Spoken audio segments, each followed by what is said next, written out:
नमस्कार आदित्य जी, बहुत बहुत स्वागत है आपका। नमस्कार और आप गणेश चतुर्थी की बहुत बहुत शुभकामनाएं। आपको प्रणाम, आपके दर्शकों को भी प्रणाम। आपको भी गणेश चतुर्थी की हार्दिक शुभकामनाएं। बप्पा अब अगले 10 दिन तक हम सबके साथ इस धरती पर रहेंगे। विघ्न हरता है, सबके विघ्न हरे, हम तो यही मनोकामना करते हैं। बिल्कुल, थैंक यू। आदित्य जी, ये डोनाल्ड ट्रंप को क्या हो गया है? भारत तो तेल ना खरीदे रशिया से, इसलिए 50% सैंक्शंस लगा दिए गए हैं, लेकिन खुद तेल के भंडार पर कब्जा करने के लिए वेनेजुएला पर अटैक कर दिया है। देखिए, अमेरिका का कोई ऐसा सगा नहीं जिसको अमेरिका ने ठगा नहीं। बार बार बोल चुका हूँ, इनका इतिहास ही ऐसा है। ये कोई इस पे आश्चर्य करने की जरूरत नहीं है। अमेरिकन अमेरिकन गवर्नमेंट का वचन, अगर किसी को बोले कि ट्रस्ट मी, तो भागो वहां से, रुको नहीं वहां पे। ये इतिहास है, इसको बार बिल्कुल इसमें सरप्राइज नहीं होना चाहिए। अमेरिका ने जिसको प्रॉमिस किया है उसको प्रॉमिस तोड़ा है, जिसको किया है। रशिया देख लीजिए, भारत देख लीजिए, चाइना देख लीजिए, या कोई भी कंट्री जो इसका अलाय रहा हो, मेक्सिको, कनाडा, यूके, बाकी कोई यूरोपियन कंट्री, इसका इतिहास रहा है। इनफैक्ट ट्रीटी ऑफ ट्रिपोली में जॉन एडम्स ने, जो अमेरिका के दूसरे प्रेसिडेंट थे, उन्होंने बोला था कि America is not founded on Christian values, America is not a Christian country. Treaty में लिखा है, ट्रीटी ऑफ ट्रिपोली में जॉन एडम्स के सिग्नेचर है वहां पे। So we don't care about anybody's religion, that's what he said. और आज अमेरिका खुद को जूडियो क्रिश्चियन कंट्री बुलाता है। तो जॉन एडम्स जो शुरू के फाउंडर से फर्स्ट 5 प्रेसिडेंट्स, उन्होंने भी ऐसा लिखा था कि America is not a Christian country, क्योंकि उनमें से कोई भी क्रिश्चियन नहीं था। सब लोग तो क्रिश्चियनिटी से भाग के अमेरिका बनाए थे। तो अगर अमेरिका अपनी नींव को ही ऐसे रिजेक्ट कर सकता है, तो कौन सा एग्रीमेंट उसके लिए इंपॉर्टेंट है? बिल्कुल नहीं है। इस समय भी आप देखेंगे वेनेजुएला की जो कहानी है, वेनेजुएला दुनिया का सबसे बड़ा तेल रिजर्व है उसके पास, बिगर देन सऊदी अरेबिया, और दुनिया का नंबर 1। मदुरो को भी बोलते हैं कि उसने ड्रग अमेरिका में बेच रहा है, भेज रहा है। इसका कोई इंटरनेशनल प्रूफ नहीं है, ये अमेरिकन मीडिया बोल रही है और अमेरिकन एजेंसीज बोल रही है, क्योंकि ड्रग्स वहां प्रोड्यूस ही नहीं होते। ड्रग्स प्रोड्यूस होते हैं कोलंबिया में। और जब आप इतने सारे सैंक्शंस लगा देंगे, कहीं ना कहीं से तो वो लोग ट्रेड करेंगे जहां से पैसा आता है। तो small miniscule amount of Colombian drug used to go to Venezuela, वो जाता था। लेकिन उसने क्या किया, बाइडेन एडमिनिस्ट्रेशन ने उसके ऊपर सैंक्शन भी हटाए थे, आपको मालूम होगा, याद होगा तो। बाइडेन ने हटाए थे because America needed oil. America को तेल की प्राइसेस कम करनी थी, उनसे बॉट फ्रॉम वेनेजुएला। अब वापस आके ये एडमिनिस्ट्रेशन आ गया है कि ड्रग ट्रेड है, मुझे उसको कंट्रोल करना है। बिकॉज अगर उसका ऑयल वो कंट्रोल नहीं करते हैं तो पेट्रो डॉलर कैसे बचेगा? जैसा होल पॉइंट कि दुनिया में तेल की कमी करो ताकि लोग अमेरिका से तेल खरीदें। तो अगर उसके तेल पे कैप लगाया जाएगा तो दुनिया में अमेरिका का एक छत्र राज हो जाएगा, एक्सेप्ट रशिया। और इसीलिए वो भारत के पीछे पड़े हुए हैं कि रशियन ऑयल मत खरीदो, वो हमसे खरीदो, तो वो बोल रहे हैं ना। तो इसीलिए एक फेक एलिगेशन पे वहां पे उन्होंने मदुरो को टेररिस्ट घोषित करके वहां पे आक्रमण करने के लिए 4 शिप्स भेज दिए और प्लस 5000 मरीन्स भेज दिए। और इसका अपोजिशन रशिया ने भी किया है और उसका अपोजिशन चाइना ने भी किया है, और शायद भारत को भी करना चाहिए, क्योंकि भारत भी तेल खरीदता है वेनेजुएला से। इफ यू रिमेम्बर, पिछले 3-4 साल पहले वेनेजुएला से भारत तेल खरीदता था। सो ये ये जो हिपोक्रेसी है, that was bound to happen. लेकिन आप ये देखो कि आप तेल के भंडार पर कब्जा करना चाहते हो, रिजर्व्स को अपने पास रखना चाहते हो, इसलिए आप किसी भी देश पर हमला कर सकते हो। लेकिन डोनाल्ड ट्रंप जो है, उनको तो नोबेल पीस प्राइज चाहिए। हो सकता है कल को वो उनका भी समझौता करवा ले, खुद ही करवा ले अपनी सरकार के साथ, बोले मैंने यहाँ भी सीज फायर करवा दिया, देखिए मैं कितना ग्रेट हूँ। आज नोबल कमेटी की मीटिंग हुई थी, उसमें ट्रंप का नाम ही नहीं आया। सो सो यू कैन रियलाइज कि यूरोपियंस कैसे इसको बिहेव करेंगे, because just such A embarrassment for America कि एक नोबेल पीस प्राइज के लिए कितना कैंपेन किया जा रहा है विदाउट any shame. प्राइज तो लोग अपनी तरफ से देते हैं कि देना है तो देंगे, यहाँ पे तो कैंपेन किया जा रहा है. It's just like American election right now. तो you are dealing with a community, you are dealing with a government जो शेमलेस है, उसको कोई पड़ी नहीं है, किसी चीज का कोई लिमिट्स नहीं है उसके ऊपर. जैसे आज आज कैबिनेट मीटिंग हुई, मैंने बड़ा ध्यान से देखा उस कैबिनेट मीटिंग को.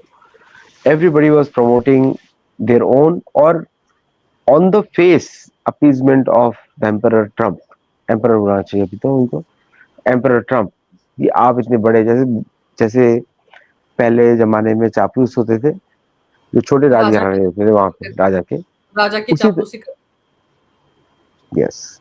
तो उसी तरीके से आज के समय में दिखता है कि ट्रम्प कैबिनेट मीटिंग में किस तरह जो छोटे छोटे जो उनके मिनिस्टर्स हैं वो सब चापलूसी में लगे हैं उनका. लेकिन इसके पीछे आपको बड़ा गेम समझना पड़ेगा. वो गेम ये है कि अमेरिका का जो यूएस डॉलर का यूसेज है वो 54% पहुंच गया है दुनिया में, which is the lowest since the history of the dollar. और अगले साल तक इसका जो यूसेज है वो 45 से 40% पहुंच जाएगा, और 2027-28 तक शायद 30% या उससे नीचे पहुंच जाए. तो अभी तक जो पैसा जिससे हम लोगों को काफी फैसिलिटी थी कि हम कम इंटरेस्ट पे पैसा उठा लेते थे, कार की इंटरेस्ट पेमेंट 0 होती थी, इसका मतलब कार वर्चुअली फ्री होती थी कि अब मंथली भरते जाइए.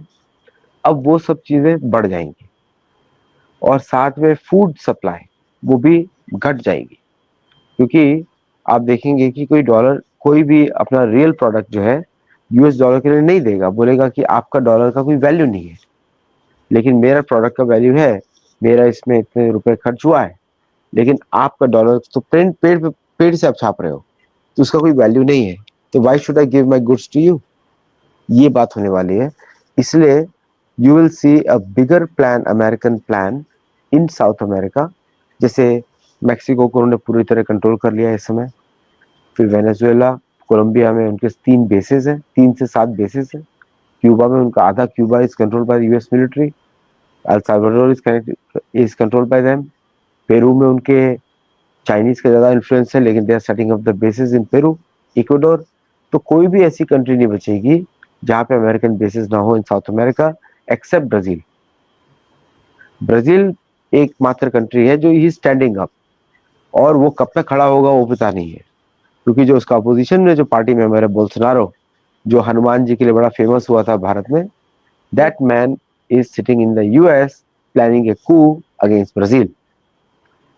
तो इसलिए ब्राजील का भी हालत खराब है. ब्राजील के ही प्रेसिडेंट है ना जिन्होंने ये कहा था कि मैं ट्रम्प को क्यों फोन करूं, मैं तो मोदी जी को फोन करूंगा. और ब्रिक्स में भी उनकी भूमिका है, तो उनसे कहीं ना कहीं उड़न तो होगी डोनाल्ड ट्रम्प को. लेकिन एक चीज ये है कि जैसे आपने कहा ना, नोबेल प्राइज कमेटी की बैठक हुई और नाम ही नहीं आया डोनाल्ड ट्रम्प का. कितनी फजीहत होगी. फजीहत तो जर्मनी का मीडिया भी कर रहा है, जो ये खबर छाप रहा है कि 4 बार डोनाल्ड ट्रम्प ने पीएम मोदी को फोन किया, लेकिन उन्होंने एक बार भी फोन नहीं उठाया. ये खबर कहीं से तो आई है, भारतीय मीडिया ने तो डाली नहीं, जर्मनी का मीडिया कह रहा है ना. और ट्रम्प ने भी एक्सेप्ट किया, उसे 4 बार नहीं, उसे बोला 3 बार फोन किया था, but he is accepting it also. तो देखिए अगेन, इसको मोदी जो जानते हैं कैसे हैंडल करना है, एंड मोदी जी ने इसको ज्यादा इंपॉर्टेंस भी नहीं दिया. वो तो हम लोग इंपॉर्टेंस दे रहे हैं, क्योंकि हम लोग को बड़ा गर्व होता है कि हमारा प्रधानमंत्री खड़ा हो रहा है. लेकिन ट्रम्प के लिए कोई बड़ी बात नहीं है ये. आप उनका वापस उनका मानसिकता आप समझ के रखिए. उनको शर्म नहीं है, तो वो they don't accept any insult also. उनको इंसल्ट भी नहीं होती कभी भी. तो आप उनको मुंह से कुछ बोल देंगे, उससे कोई उनको फर्क नहीं पड़ता. तो the way they act is, आप जब उनके एक्शन से उनके इंटरेस्ट को आप कंट्रोल करते हैं या उस पर अफेक्ट करते हैं, तब उनको फर्क पड़ता है. तो जो मोदी जी का जो एक्शन है, जो आरबीआई ने लिया है, vostro account, that is atom bomb. वो न्यूक्लियर बॉम्ब है. दूसरा न्यूक्लियर बॉम्ब है अग्नि 5 का परीक्षण. वो अग्नि 5 नहीं था, अग्नि 6 था. वो एक्चुअली इंटरकॉन्टिनेंटल था, जिसको भारत ने आईआरबीएम डिक्लेयर किया. उससे फर्क पड़ता है कि सारे शिप्स अमेरिका के खड़े रहे, कोई ट्रैक नहीं कर पाया. That's thing. तीसरा, इंटीग्रेटेड डिफेंस. भारत ने जो शॉर्ट रेंज वाला टेस्ट किया, प्लस 2 फ्रिगेट लॉन्च किए. अब जस्ट इमेजिन करिए कि ये दोनों फ्रिगेट आर्ले बर्के क्लास के डिस्ट्रॉयर से भी ज्यादा पावरफुल है, स्टेल्थ है, plus they carry BrahMos missiles, enough BrahMos missiles, should be more, लेकिन वो प्रोजेक्ट 18 में आएगा, सो अभी प्रोजेक्ट 17A पे चल रहा है। तो but those are the messages that they watch कि भारतीय सेना का मूवमेंट किधर है, भारतीय नेवी किधर है, डिप्लॉयड है। These are the things which American monitor. बाकी कुछ भी वचन डायलॉग बाजी कुछ फर्क नहीं पड़ता किसी को, दे डोंट केयर। लेकिन आदित्य जी, अब जो 50% टैरिफ या सैंक्शंस आज से भारत पर इम्प्लीमेंट हो रहे हैं, भारत को तो एक्सटेंशन भी नहीं दी गई, जबकि चाइना को तो 3 वीक्स की 3 मंथ्स की एक्सटेंशन दी गई।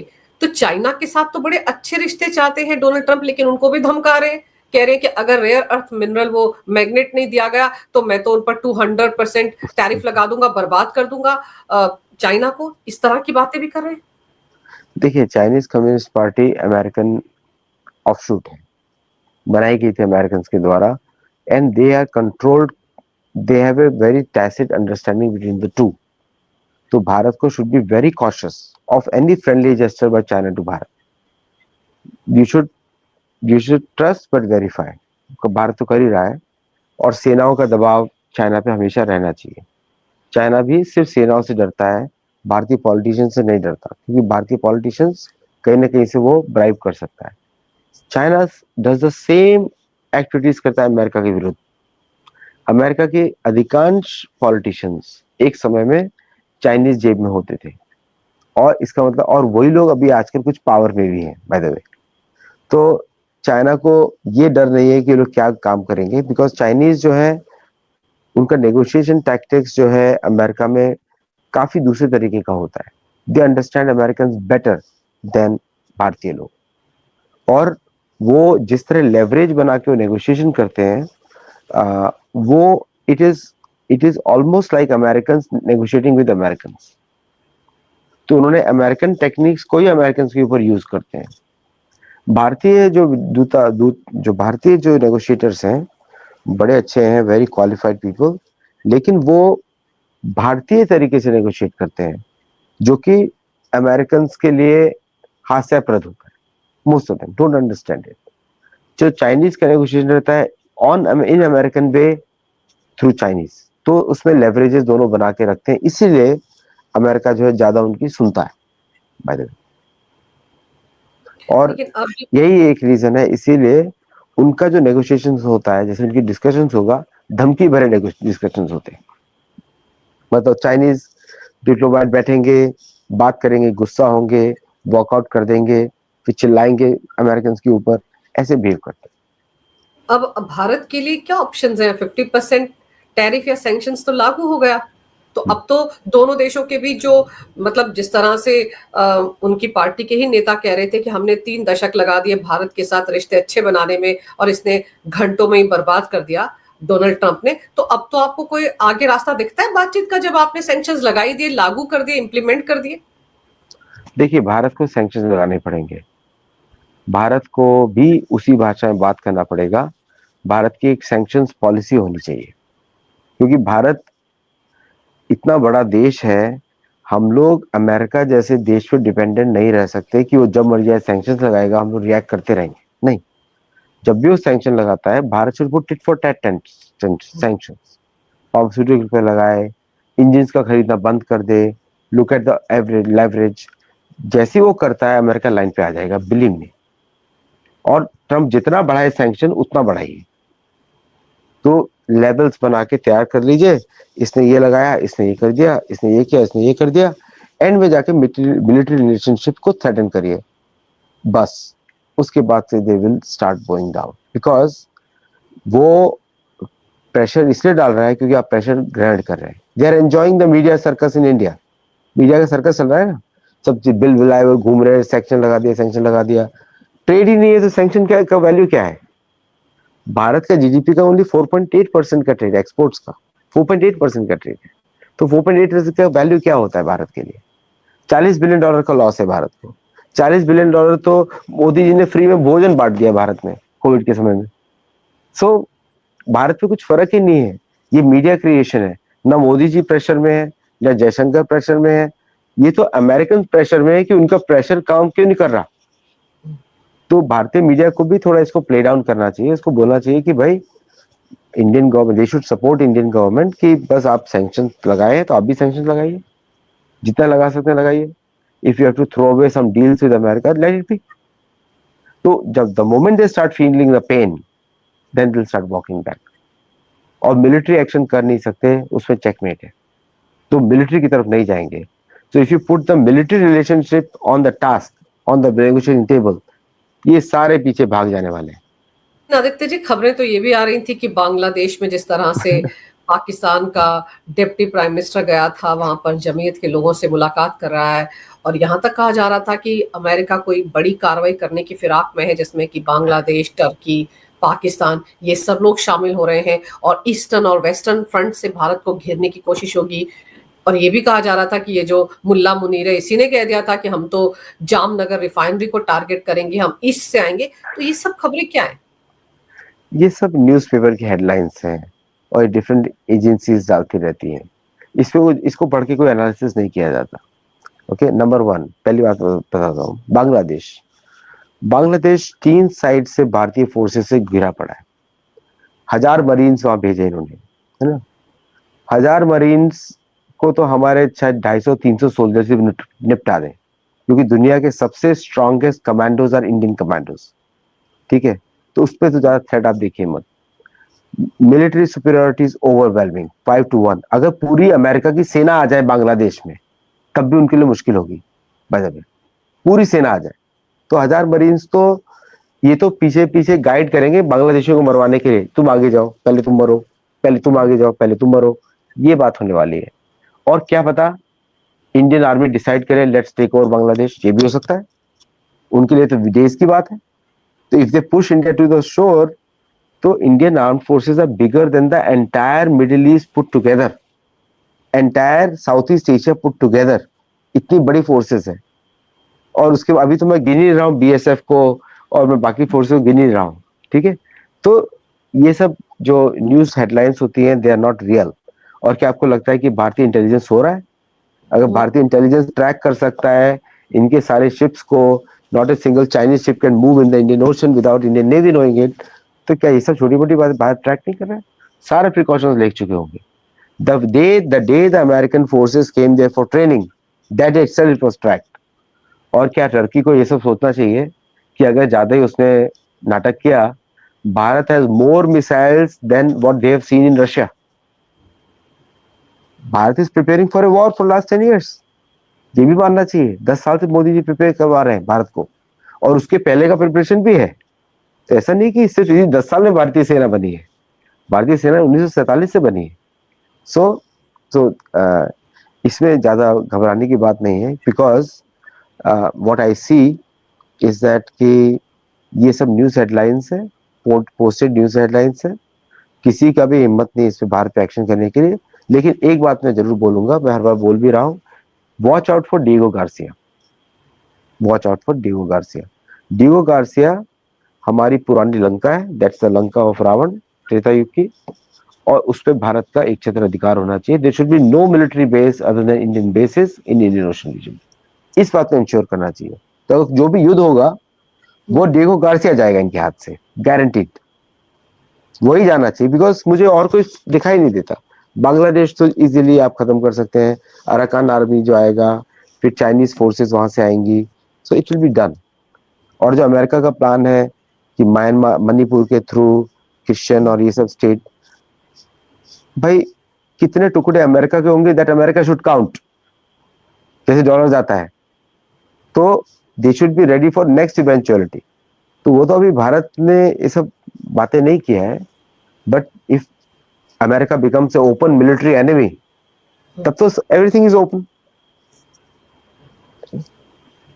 तो भारत के लिए अभी भारत के लिए सबसे अच्छा ऑप्शन है कि build with Europe, not with America. Europe की पॉपुलेशन भी ज्यादा है, प्लस उसको नीड भी है, and Indians are respected there, Islamic countries are not respected there, तो that's where they should focus on. हमारे सीडीएस ने भी तो अभी हाल ही में स्टेटमेंट दिया है कि अगर शांति चाहिए है तो ताकतवर होना बहुत जरूरी है। बहुत जरूरी, specially against the west. West को एक ही भाषा समझ में आती है, आपकी सैन्य शक्ति, आपका अच्छापन, आपके शुद्ध शब्द, आपके संस्कृत के श्लोक, कुछ उसको समझ में नहीं आता। If you dealing with that, उसको आपको भरतनाट्यम समझ में नहीं आता, उसको आपकी संस्कृत भाषा से कोई लगाव नहीं है।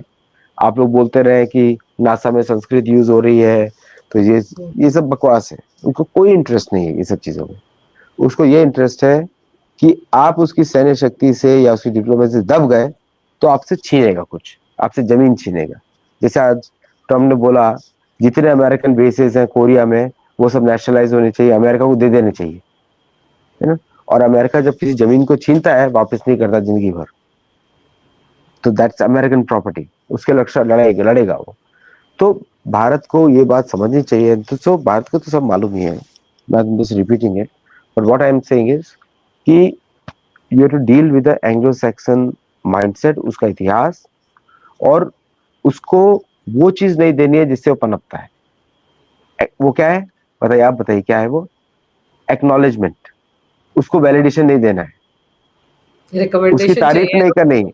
हाँ, उसको तारीफ नहीं करनी है उसको, किसी की भी, चाहे कोई भी हो, यू नो।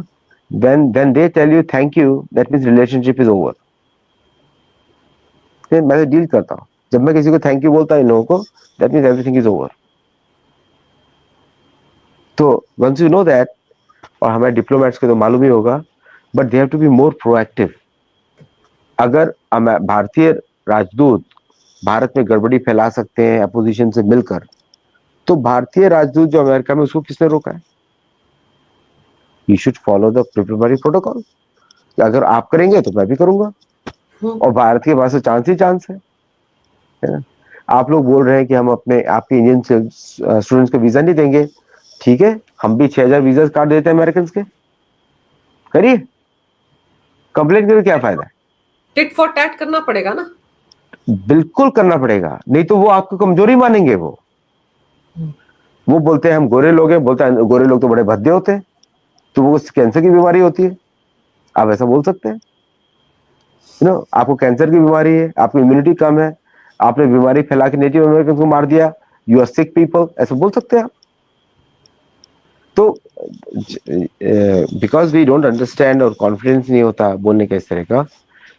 देखिए क्या होता है, धर्म में तो बड़ा स्ट्रेट होता है कूटनीति में, तो आपका जैसा मानसिकता मेरी पॉलिसीज वैसी बनेंगी।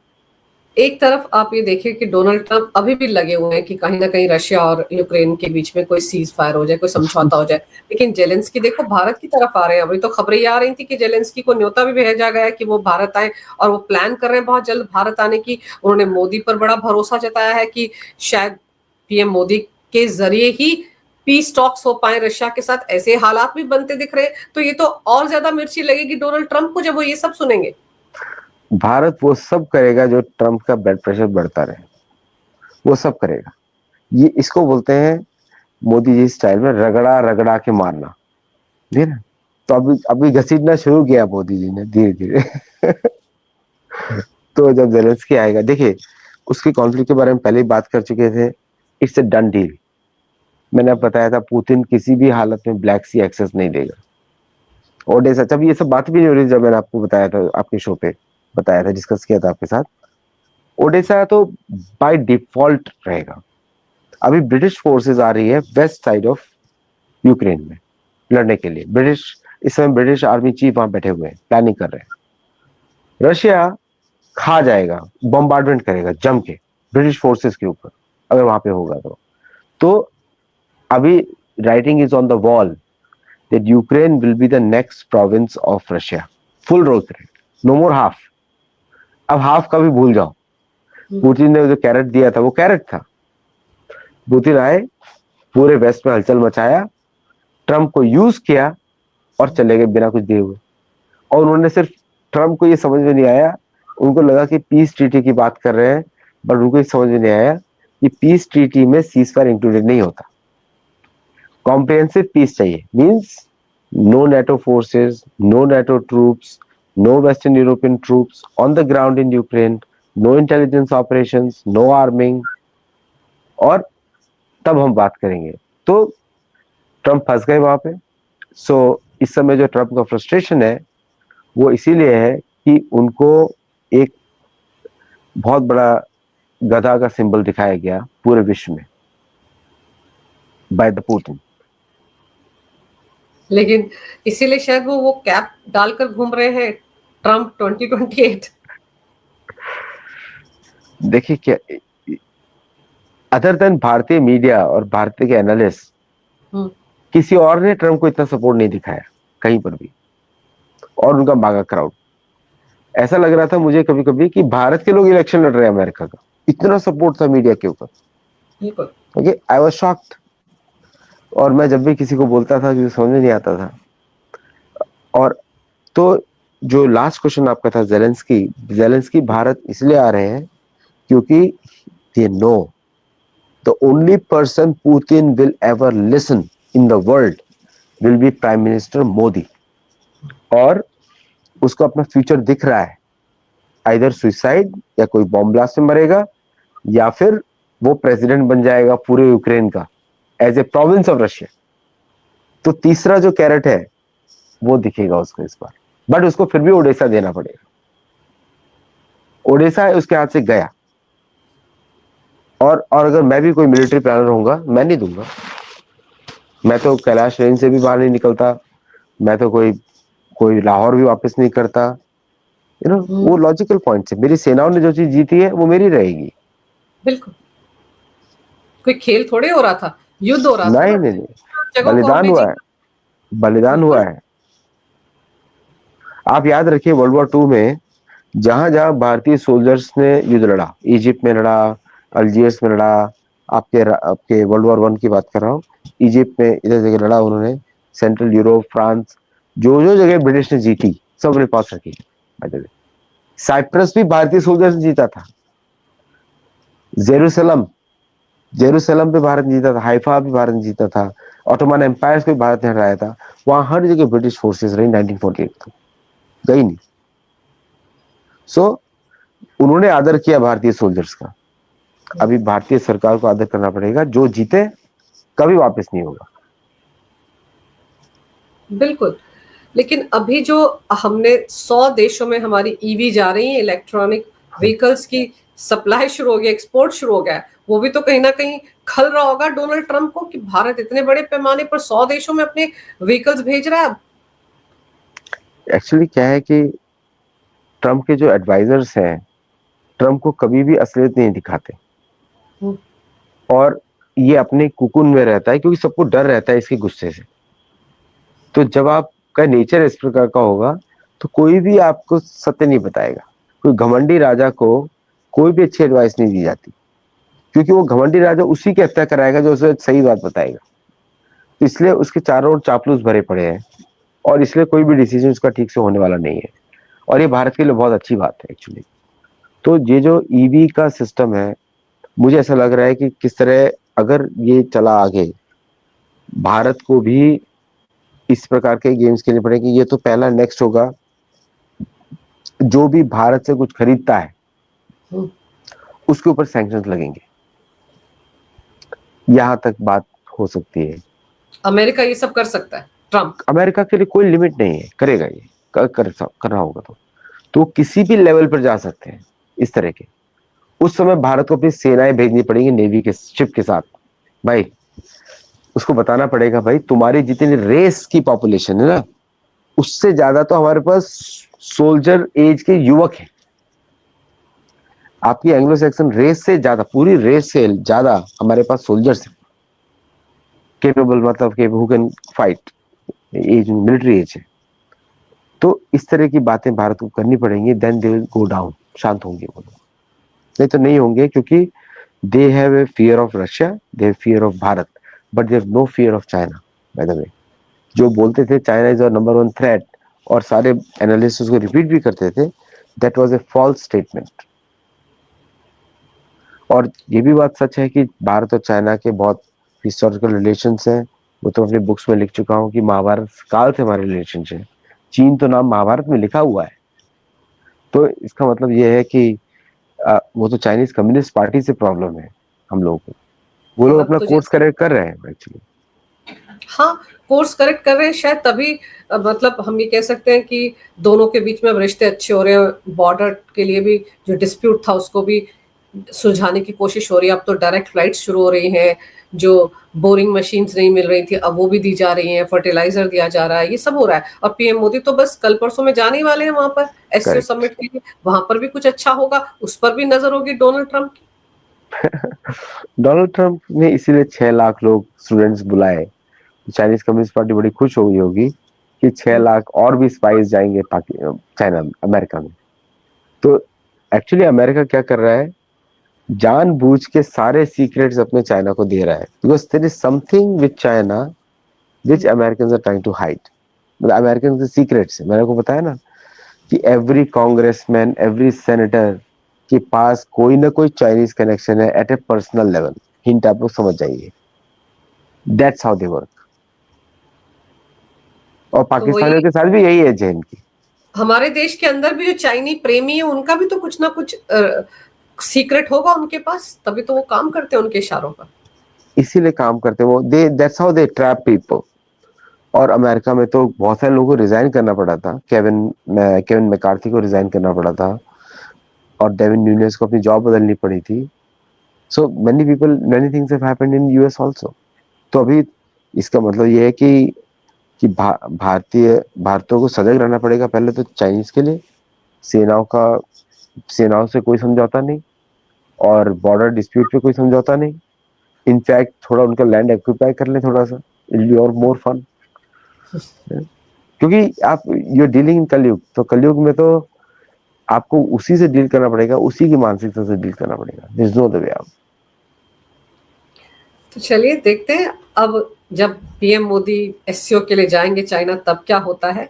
लेकिन आप सही कह रहे हैं कि जिस तरह से भारत ने 100 देशों को ईवी एक्सपोर्ट करने का ऐलान किया है, डील्स भी हो गई हैं, तो उससे तो मिर्ची लगेगी और कोई ना कोई और रास्ता निकालेंगे डोनाल्ड ट्रंप। हो सकता है उन देशों पर सैंक्शंस लगा दे, क्यों भारत के साथ कारोबार करो, ये भी हो सकता है।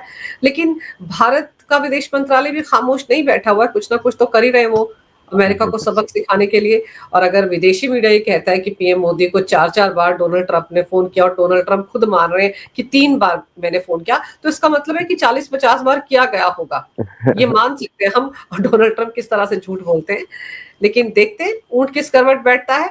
और जेलेंस्की भारत आते हैं तब क्या होगा डोनाल्ड ट्रंप का। फिलहाल तो बुरी खबर यही आ रही है ऑस्लो से उनको कि कमेटी बैठी थी नोबेल पीस प्राइज के लिए और वहां पर डोनाल्ड ट्रंप के नाम की चर्चा तक नहीं हुई है। तो इससे बड़ा झटका डोनाल्ड ट्रंप को और क्या हो सकता है। आपने आदित्य जी समय निकाला, बड़े विस्तार से इस विषय पर जानकारी मेरे दर्शकों को दी, आपका बहुत बहुत धन्यवाद। नमस्कार। भारत माता की जय हो। वंदे मातरम। जय श्री राम। जय श्री राम।